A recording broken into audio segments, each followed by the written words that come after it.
Something else that I'm a fan of, and I'm probably in a minority, as we get more involved in global basketball, the NBA is the only league that plays 48 minutes.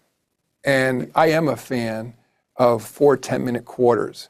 I'm not sure that many others are. I mean, putting aside what it means for records and things like that, I think that a 2-hour format for a game is more consistent with sort of modern television habits. I don't think people in arenas aren't asking us to shorten the game, but I think as a television program, being 2 hours, that's Olympic basketball is 2 hours. But it's such a dramatic change to the game. I mean, I think something like that would have to be talked more about over time. I'm all for changes, right? And I've talked about having big change and having it affect what really the big problem is. And this is players not being able to play as many games.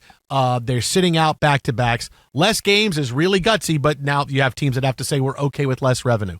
And here's Adam Silver saying, hey, how about 10-minute quarters? Would that allow you guys to play more minutes? Would the stars play more? Like, the NBA has gotten to the point where, hey, let's just throw stuff up against the wall and see what sticks. I get it when it's the All-Star game, because you have to. That's what I have to do. Every league does the same thing. Every All-Star game.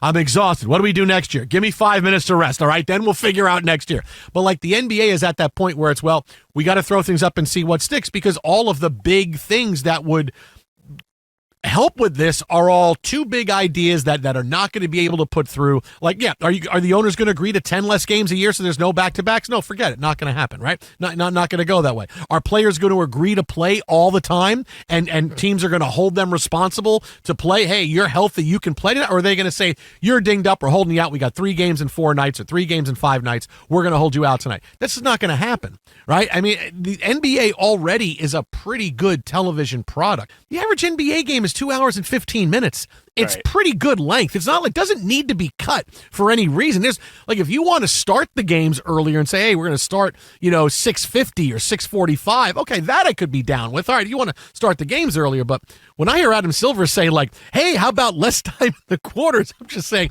what are we doing? Like, how desperate is the NBA? And we don't really know what's going to work. We know that we've kind of maxed out with all of our product here in the United States. So we're just going to find a way to make it better. We're going to find a way. It's like, if this idea doesn't work at happy hour with free drinks or half price off these drinks, next week will be half price off these other drinks. And it will be, women drink free from 5 to 6, and then men drink free from 6 to 7. Like, it's always going to be something. And that's where the NBA is at right now. I can feel the desperation, Mike Harmon. I can feel it coming off of Adam Silver.